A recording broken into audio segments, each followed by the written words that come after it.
Любой президент страны в конце года дает напутствие своей родине.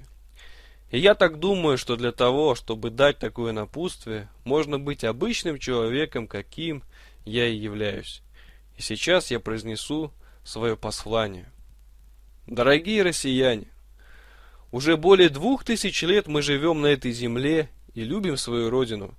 И для каждого родина – это что-то свое, это отчий дом, это родной город, это родные и близкие, это наш язык. Помимо русского у нас много языков, но это все равно придает нам единство. Мы пережили многое, и еще многое предстоит испытать. Так получилось, что сейчас мир играет в одну и ту же игру. Игра эта жестокая и безжалостная. Игра называется «Кто у кого в долгу». Для того, чтобы выиграть в этой игре, используются не только деньги, но и оружие. И конечная цель этой игры ясна. Это получение абсолютной власти, создание глобального, безжалостного тоталитарного государства, где всем будет абсолютно наплевать на ценность человека. Те великие достижения, ради которых погибали наши предки, и не только в нашей стране, могут стать всего лишь историей. Если кто-то из вас так и не понимает, что сейчас происходит, поиграйте в игру «Монополия», и вы поймете, что сейчас в эту игру играют все, кому не лень, а проигрывает тот, кто не знает ее правил. Эту простую игру создали в Америке. В ее основе лежит алчное стремление к паразитизму за счет других. Это желание получить бесплатно то, что принадлежит другому, сделать другого финансовым рабом. Многим это может показаться привлекательным, что такая игра в жизни допускает возможность получить все блага, не работая. В то время как одни будут упорно делать деньги другим, другие будут управлять ими, можно даже сказать, владеть ими как вещами. Игра эта разлагает основы патриотизма, основы добра и любви по отношению друг к другу. Люди становятся разделенными на хозяев и рабов. И каждый хозяин тоже становится рабом, потому что над ним тоже есть и будут хозяева. Как можно пробудить теплые чувства в человеке, когда над ним висит ипотечный кредит, а он лишился работы, и его скоро безжалостно выкинут на улицу из собственного жилья? Как можно любить свою страну, если денег не хватает на то, чтобы прожить месяц и расплатиться со всеми долгами? Как можно желать другому добра, когда каждый день вы встречаете одних и тех же утомленных работой людей, которые так и не могут понять, куда же деваются их с трудом заработанные деньги? О каком возрождении русской культуры мы можем говорить, когда СМИ нас убеждают в том, что алкоголь – это национальная традиция, и никакое мероприятие не может пройти без алкоголя? Как мать сбитого на дороге алкоголиком ребенка может любить свою страну, если закон позволяет виновному получить условное наказание? Первое проявление западной монополии в нашей жизни – это хищная банковская реклама о так называемой нужности и ценности потребительских кредитов. Эта реклама похожа на то, как волки призывают овец покинуть свой загон и пойти погулять в лесу без охраны.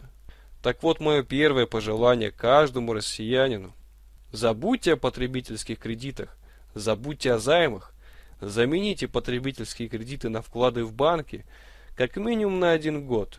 Пусть банки на вас работают, а не вы на них. Откажитесь от развратной привычки хотеть весь этот мусор прямо сейчас. Я говорю об импульсивных покупках автомобилей, квартир, дорогих сотовых телефонов и так далее. Все это можно приобрести, но постепенно. Кроме того, я хочу, чтобы в пределах 100 лет 100% наших людей постепенно отказались от алкоголя и других наркотиков.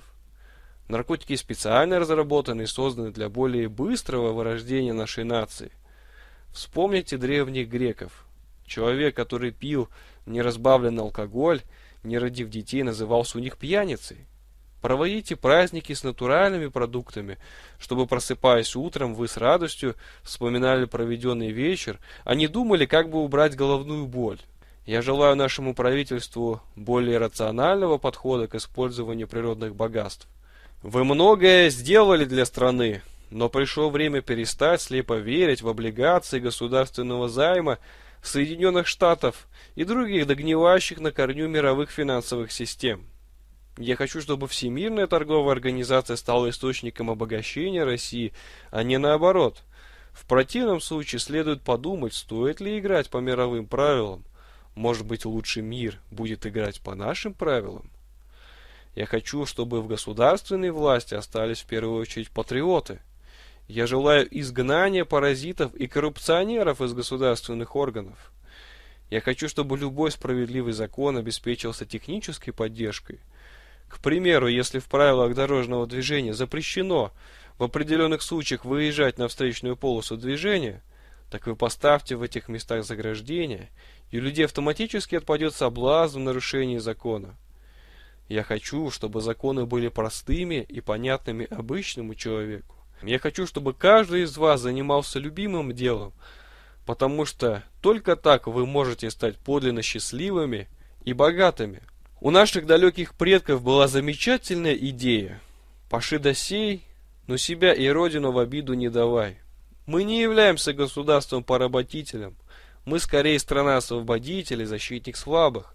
Мы видим, какая активная работа ведется по развалу нашего государства, но осознав это, мы можем плюнуть в лицо тем, кто этим занимается, и сказать: мы никогда, никогда, никогда, никогда не сдадимся.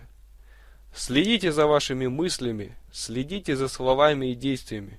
Внимательно наблюдайте, чтобы избежать ловушки алкоголя, денег или наркотиков. Забудьте ложные ценности. Не бывает так, что все не работают и все получают счастье. Найдите работу, которая доставляет вам радость. И вы не будете работать, потому что работа, которая доставляет радость, это не работа. Ведь это так просто. Любите своих родных и близких, любите свою родину, работайте на себя, помогая другим, защищайте свою страну. Пусть все информационные атаки иностранных государств бумерангом возвратятся к ним. Пусть надвигающийся финансовый кризис обойдет стороной Россию. Пусть каждый россиянин гордится, что живет в таком отечестве. И да пребудет в каждом из нас сила великого Творца во имя жизни и созидания во веки веков. С новым 2013 годом!